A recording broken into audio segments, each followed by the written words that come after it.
तो बच्चों कैसे हैं आप लोग। मैं राहुल चौधरी आपका एक बार फिर से अपने चैनल में स्वागत करता हूं। इस वीडियो में हम सभी क्रियाओं का उदाहरण सहित इस्तेमाल करना सीखेंगे।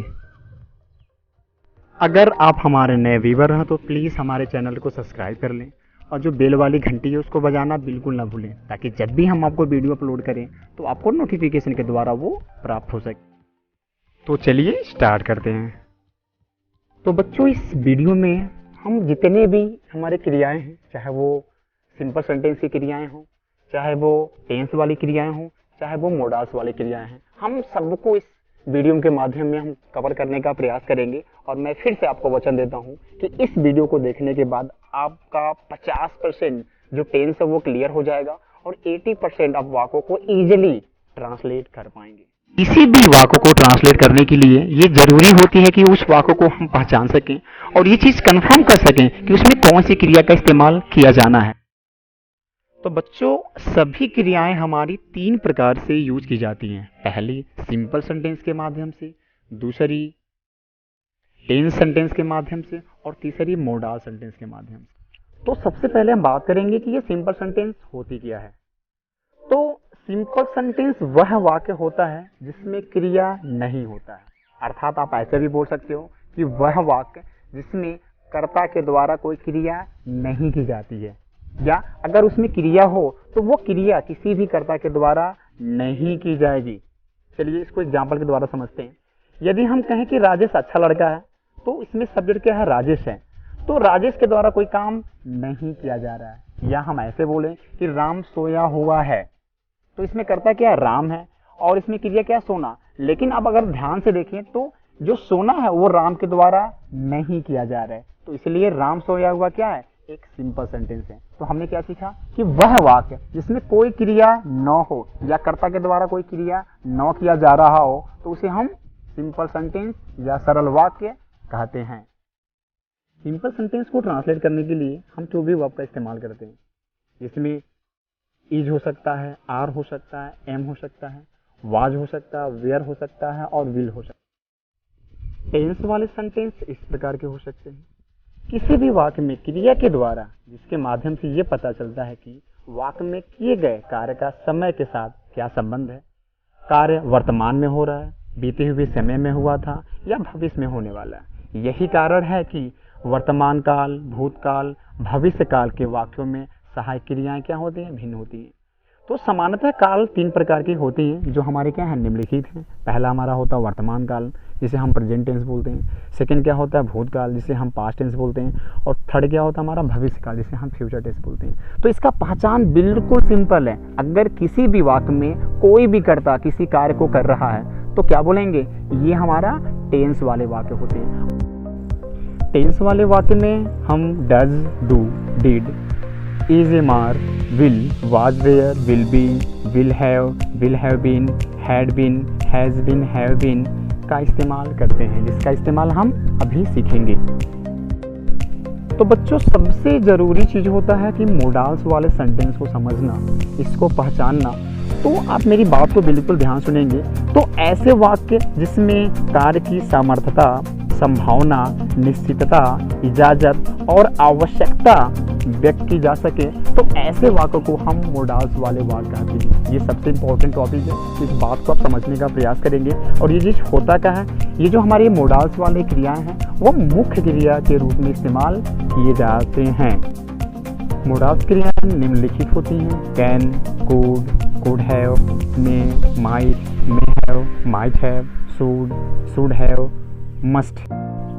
must have, ought to have, has to, have to, had to, will have to, will be able to, would like to, used to, need, needs, needed, dare to, dares to, dare to। तो बच्चों इसके बाद हम सारी क्रियाओं को बारी बारी से उसका इस्तेमाल कहाँ और किस तरह से करना सीखेंगे। अब हम बात करेंगे कि इज, एम, आर का इस्तेमाल हम कहाँ करेंगे। तो आपको बस दिमाग में रखना है कि अगर कोई सब्जेक्ट हमारा सिंगुलर है, चाहे वो ही हो, सी हो या कोई ऐसा नाउन हो जो क्या हो, एक वचन हो, तो इसके तुरंत बाद हम इज का इस्तेमाल करेंगे, ठीक है। और आई के हम तुरंत बाद हम एम का इस्तेमाल करेंगे। और कोई भी सब्जेक्ट अगर वो बहुवचन में हो, चाहे वो यू हो, वी हो, दे हो, या ऐसा कोई नाउन हो जो बहुवचन में हो, तो उसके तुरंत बाद हम आर का इस्तेमाल करेंगे, ठीक है। तो हमें समझना क्या है कि जो इज एम आर है वो 3 कंडीशन में प्रयोग किए जाते हैं। पहला कंडीशन क्या है कि सिंपल सेंटेंस में, यानी कि जब हम किसी सब्जेक्ट की अवस्था या स्थिति की जानकारी देते हैं तो उस कंडीशन में हम इज एम आर का इस्तेमाल करेंगे। सिंपल टेंसेज में, सिंपल सेंटेंस में मैंने आपसे कहा था कि सिंपल टेंस या सिंपल सेंटेंस ऐसे वाक्य होते हैं जिसमें कर्ता के द्वारा कोई कार्य नहीं किया जाता है, ठीक है। हम एग्जाम्पल के बारे में बात करेंगे। वह घर पर है तो ही इज एट होम, मैं स्कूल में हूँ, आई एम इन स्कूल, तुम मेरे साथ हो तो यू आर विथ मी, ठीक है। सेकेंड क्या कंडीशन है कि प्रेजेंट कंटिन्यूअस टेंस में भी हम इज एम आर का इस्तेमाल करेंगे, ठीक है। कर्ता हमारे वही रहेंगे, आपको बस वही समझना है। तो इसमें क्या होता है कि हम आईएनजी का इस्तेमाल करते हैं और जो पहचान है, रहा है, रही है, रहे हैं। जैसे वह खेल रहा है, शी इज प्लेइंग, आप घर जा रहे हैं तो यू आर गोइंग होम या you are going to home, ठीक है।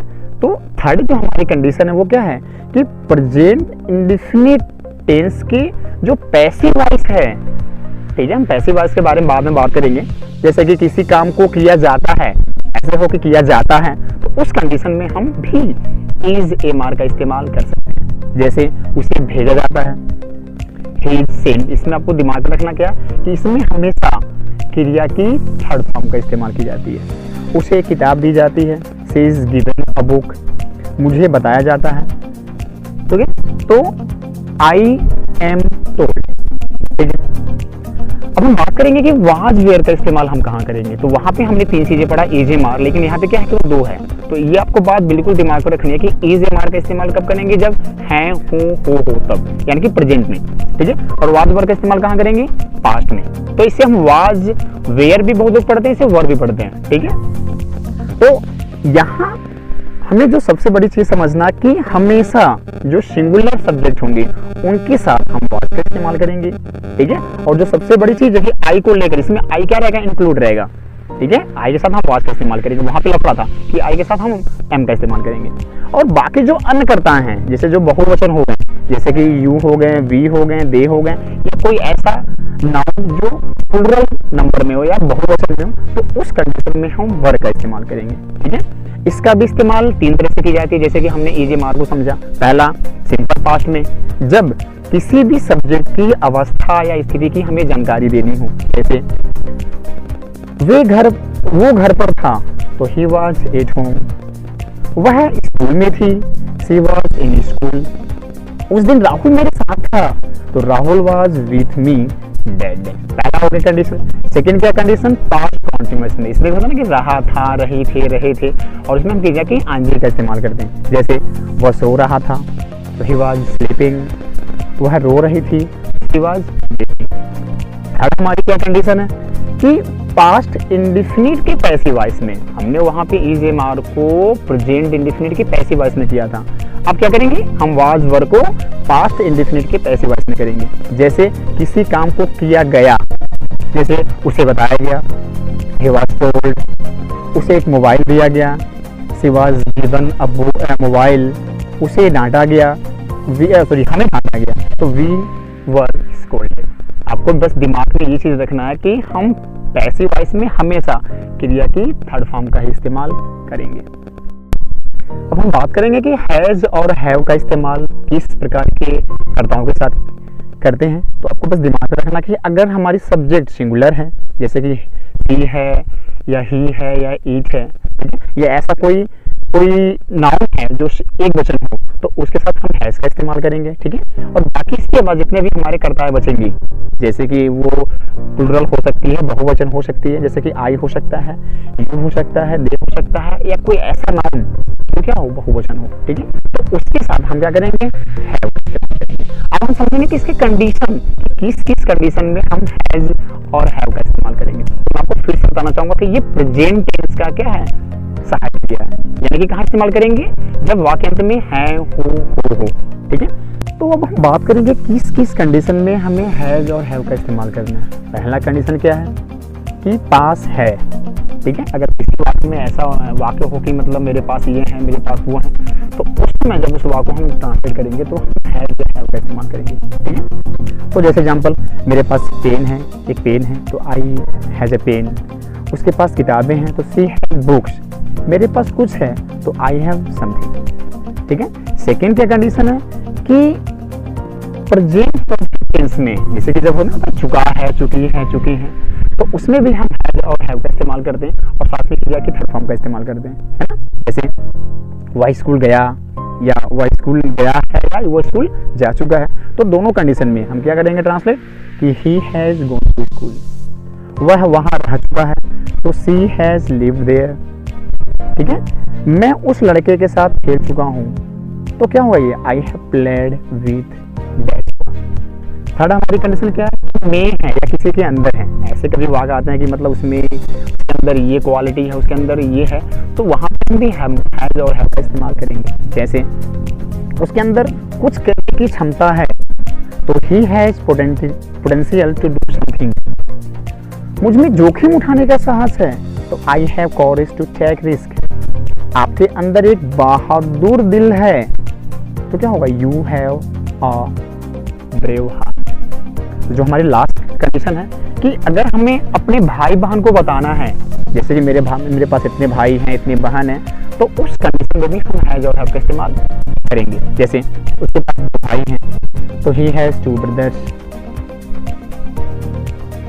उसकी 3 बहनें हैं तो सी हैज 3 सिस्टर्स। मेरे 2 चाचा हैं तो आई हैव 2 अंकल्स। तो इसी के बारे में हम अब हैड के बारे में समझेंगे। तो हैड भी क्या है, हैज और हैव का पास्ट टेंस। वहां पे जो है हो था, अब वही था, थी, थे बन जाएगा, और सेम वही जो 4 कंडीशन है हम उसको पास्ट टेंस में इस्तेमाल करेंगे। पहला वही कंडीशन कि सिंपल सेंटेंस में जब पास था, जैसे एग्जांपल कि मेरे पास एक पेन था तो आई हैड अ पेन। उसके पास किताबें थी तो सी हैड बुक्स। मेरे पास कुछ था तो आई हैड। सेकेंड कंडीशन क्या है कि पास्ट परफेक्ट टेंस में, यानी कि जब चुका था, चुकी थी, चुके थे, तो इस कंडीशन में भी हम क्रिया की हमेशा थर्ड फॉर्म का इस्तेमाल करेंगे।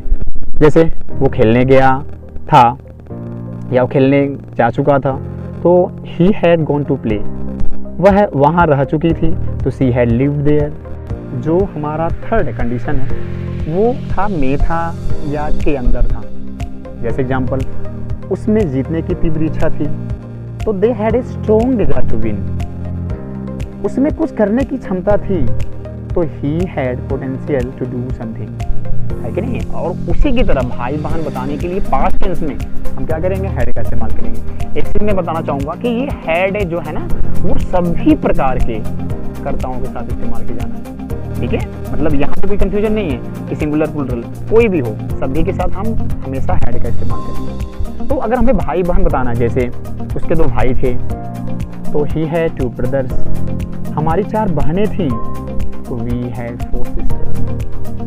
ठीक है, अब हम बात करेंगे कि डज और डू का इस्तेमाल कहाँ करेंगे और किस किस कंडीशन में करेंगे। तो आपको बिल्कुल दिमाग में रखना है कि जो सिंगुलर सब्जेक्ट हैं, जैसे कि वो ही हो गया, सी हो गया, चाहे कोई एक वचन नाउन हो, तो उसके साथ हमेशा हम डज का इस्तेमाल करेंगे, और बाकी को छोड़कर जो हमारे बहुवचन हो जाएंगे उसके साथ हमेशा हम डू का इस्तेमाल करेंगे। तो पहली कंडीशन क्या है कि प्रेजेंट इंडेफिनिट टेंस के नेगेटिव सेंटेंस में आपको याद होगा कि हम डज और डू का इस्तेमाल करते हैं, यानी कि डज ना, डू ना। ये बड़ा इंपॉर्टेंट चीज समझने वाला है, आप समझेंगे ध्यान से। तो ये तब करते हैं, मेरी बात समझेंगे आप। यहाँ पे हम डू डज का मतलब क्या हुआ, तो यहाँ आप समझेंगे कि कर्ता एक वचन है तो डज का इस्तेमाल करते हैं, एंड डज हमारा एक वचन है और डू हमारे क्या है, बहुवचन है। तो आपको समझना क्या कि जो क्रिया वास्तविक रूप में होती है वो ऑलरेडी बहुवचन में होती है, और जब हम यस या यस लगाते हैं तो वो क्रिया क्या होती है, हमारा एक वचन बन जाती है। ये हम बात करेंगे, इस अन्य वीडियो में बात करेंगे। ठीक है, तो एग्जाम्पल देखते हैं कि वह स्कूल नहीं जाता है तो he does not go to school. वो मेरे साथ नहीं बैठती है तो she does not sit with me. मैं उसके साथ नहीं खेलता हूँ तो I do not play with him. ठीक है। सेकेंड क्या है कि प्रेजेंट इंडेफिनिट के पॉजिटिव सेंटेंस भी कर सकते हैं। कब? जब हम किसी बात को जोर देते हुए बोलते हैं। ये बड़ा इंपॉर्टेंट चीज है। जैसे वह जाता है, मतलब हम बात को जोर दे रहे हैं, या वो जाता तो है। तो इस कंडीशन में हम मुख्य क्रिया से पहले डू या डज का इस्तेमाल करेंगे। जैसे कि ही डज गो। ठीक है ना। मैं जाता हूं, तो अगर इसको आप मतलब सिंपल वर्ड में बोलेंगे तो आई गो, लेकिन इसको जोड़ देके बोलेंगे तो आई डू गो, है कि नहीं। हम राहुल से रोज मिलते हैं तो we meet Rahul everyday, simple. अगर जोड़ देके बोलेंगे तो we do meet Rahul everyday, है कि नहीं है। इसके बाद हम बात करेंगे डिड के बारे में बात करेंगे। तो मैं फिर से बताना चाहूंगा कि डज और जो हमने डू अभी समझा, तो उसी का पास्ट क्या है हमारा, डिड है। ठीक है। पहला वही चीज है, पास्ट इंडिफिनिट के नेगेटिव सेंटेंस में। आपको मालूम है कि पास्ट इंडिफिनिट के नेगेटिव सेंटेंस में हम क्रिया की सेकेंड फॉर्म का इस्तेमाल नहीं करते हैं, क्योंकि ऑलरेडी हम डिड क्या कर रहे हैं, क्रिया का सेकेंड फॉर्म का ही इस्तेमाल कर रहे हैं। तो यहाँ चीज समझने वाली है, हम बाद में बात करेंगे इसको। ठीक है। तो नेगेटिव सेंटेंस में करते कब, जब हमारा टेंस कौन सा हो, पास्ट इंडिफिनिट हो। जैसे वह मेरे घर नहीं आया, तो he did not come to my home. वह मेरे साथ नहीं बैठी, he did not sit with me। Rahul आपसे नहीं मिला, तो Rahul did not meet you। ठीक है। और इसी का इस्तेमाल हम जोर देने के लिए भी करते हैं, जैसे कि हमने पढ़ा है डज और डू के बारे में। जैसे